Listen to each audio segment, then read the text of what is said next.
Երկու առարկա, մեկ քննություն։ Հայաստանում կրթական նոր ռեֆորմ կա։ 9-րդ դասարանցիները այսուհետ պետք է գրեն ինտեգրված էսե, միավորելով գրականությունն ու պատմությունը։ Երեխաները ստանալու են քննության ընթացքում 2 տեքստ, որոնցից մեկը լինելու է գրական ստեղծագործության հատված, մյուսը լինելու է պատմական ժամանակաշրջանի նկարագրություն։ Երեխայի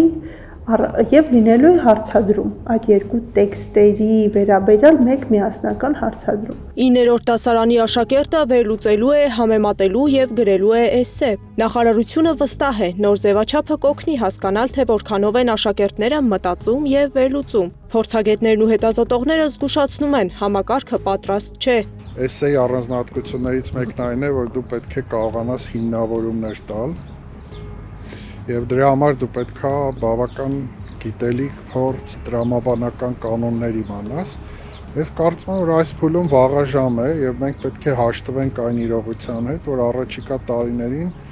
հիմնականում էսեի արդյունքները կեղծվելու են, այն իմաստով, որ երեխաներին արհեստականորեն բարձր են գնահատելու, ոմանց նույնիսկ փոխարեն ուսուցիչներն են գրելու այդ աշխատանքը։ Կեղծման process-ը դեռ ընդամենը 1 մարզում արված փորձարկման փուլում է ակներև եղել, իսկ համակարգն ուզում են ներդնել ողջ հանրապետությունում, ահազանգում է Տավուշի փորձն ուսումնասիրած մասնագետը։ Մինչդեռ Կրթության, գիտության, մշակույթի եւ սպորտի նախարարության հանրակրթության վարչության պետը փորձը հաջողված է համարում։ Անկեղծ պիտի լինեմ, մեր սպասածից ավելի լավ էր։ Հակադիր կողմում փորձագետը առաջ է քաշում անհաջող արդյունքների մասին ապացույցները։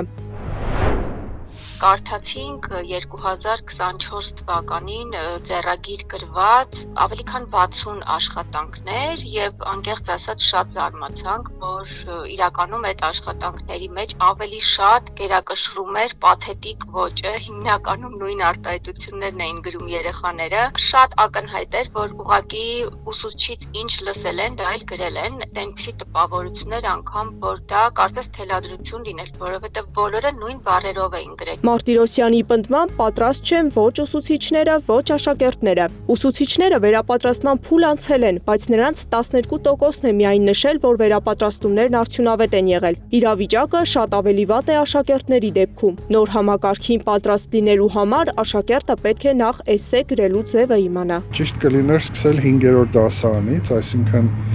երբ որ չափորոշիչը մտավ եւ վերջնական որոշվեց, որ պետք է լինի էսե, ճիշտ կլիներ, որ դա տարածվեր այն աշակերտների վրա, որոնք այդ պահին 5-րդ դասարանում էին, որպեսզի գոնե իրենք 4-5 տարի ամեն տարի գրելով եւ ուսուցիչներն էլ ժամանակի ընթացքում փորձ ձեռք բերելով ավելի հեշտ լինեին։ Փորձագետներն ասում են, որ Տավուշի հաջող փորձի արդյունքները նույնքան ձևական են, որքան շտապողականությամբ ներդրված նոր ռեֆորմի պայմաններն ու պահանջները։ Օրինակ, եթե երեխան հայերենից հենց սխալներ է թույլ տվել այդ աշխատանքը իրականացնել, իսկ ուղղագրական կլինեն, քերականական կլինեն, շարահյուսական կլինեն կամ այլ տիպի սխալներ, ինչպես պետք է վարվել եւ այստեղ մենք այդպես որոշել ենք եւ հասկացանք, որ գուցե ճիշտ մոտեցումն էլ հենց այդ էր, որ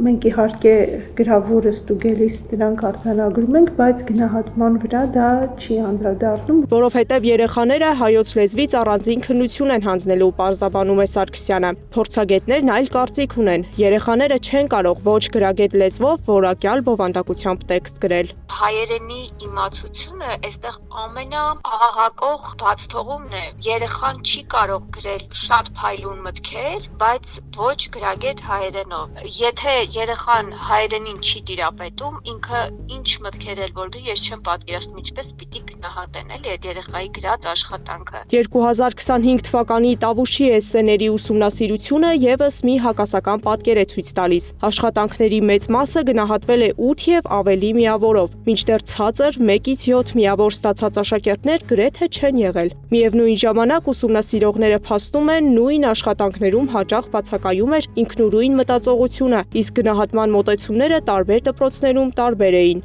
Սեդա Գյուրեղյան, Էդիկ Մալաքյան, Աշոտ Բարբարյան, ABC Media։